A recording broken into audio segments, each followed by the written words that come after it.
নমস্কাৰ শ্ৰোতাসকল সুপ্ৰিম কোৰ্টৰ পৰা এক শেহতীয়া ডাঙৰ খবৰ আৰু সেই খবৰ মতে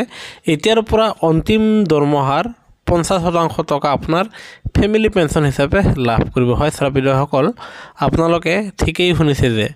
আপোনালোকে জানে যে আপোনাৰ কৰ্মচাৰী এজন অৱসৰ গ্ৰহণ কৰাৰ ফলত আপোনাৰ 50% পেনশন হিচাপে লাভ কৰে আনহাতে সেই পেনশনাৰজন মৃত্যু হোৱাৰ ফলত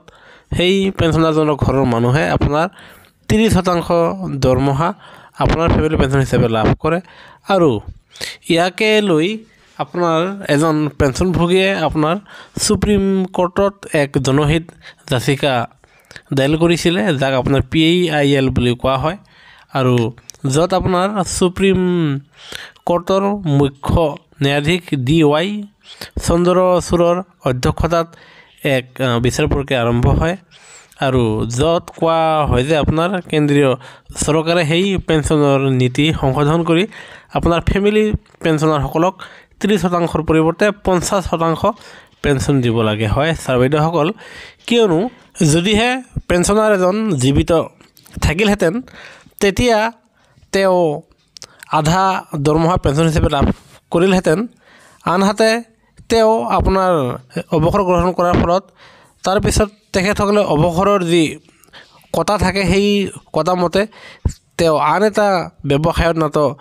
বৃত্তিত জড়িত হলহেঁতেন আৰু যাৰ ফলত পেনশনাৰজনৰ ঘৰখন আপোনাৰ অভাৱ অনাটনে বিৰাজমান নহলহেঁতেন সেই গতিকে আপোনাৰ পেনশনাৰজনৰ মৃত্যুৰ পিছত যেহেতু ঘৰৰ মানুহে 30% ফ্যামিলি পেনশন হিচাপে লাভ কৰে আৰু সেয়েহে 30% টকাৰে আপোনাৰ পেনশনাৰজনৰ অবিহনে পেনশনাৰজনৰ ঘৈণীয়েক আৰু ল'ৰা ছোৱালী তাৰমানে পেনশনাৰজনৰ ঘৰৰ আৰ্থিক অৱস্থা আপোনাৰ চলাত খুবেই অসুবিধা হয় সেয়েহে যেটো আপোনাৰ পেনশনৰ যি নিয়ম আছে সেইমতে সংবিধানৰ অনুচ্ছেদ 14 আৰু অনুচ্ছেদ 21 হেয়া আপোনাৰ উলংঘন হয় আৰু যাৰ ফলত সুপ্ৰিম কোৰ্টে কেন্দ্ৰীয় চৰকাৰক জনাইছে যে আপোনাৰ পেনশনাৰজনৰ অবিহনেও আপোনাৰ ফ্যামিলি পেনশন আপোনাৰ 50% ফ্যামিলি পেনশনৰ টকা দিব লাগে আৰু হেহে লক্ষণীয় হ'ব যে কেন্দ্ৰীয় চৰকাৰে সকলো পেনশনাৰসকলৰ কাৰণে কেতিয়া আপোনাৰ 50% ফ্যামিলি পেনশনৰ জাননী প্ৰকাশ কৰে হেয়া লক্ষণীয় হ'ব হেহে গুৰুত্বপূৰ্ণ ভিডিঅ নিশ্চয় লাইক দি আপোনালোকৰ আন বন্ধুবৰ্গলৈ শ্বেয়াৰ কৰিব আনহাতে পেনশনাৰসকলৰ ওপৰত জড়িত প্ৰতিটো হেতু খবৰ তথ্য পাবলৈ আমাৰ চেনেলটো লাইক এটা দি সাবস্ক্ৰাইব কৰিবলৈ নাপাহৰিব ভিডিঅটো চাবৰ বাবে ধন্যবাদ।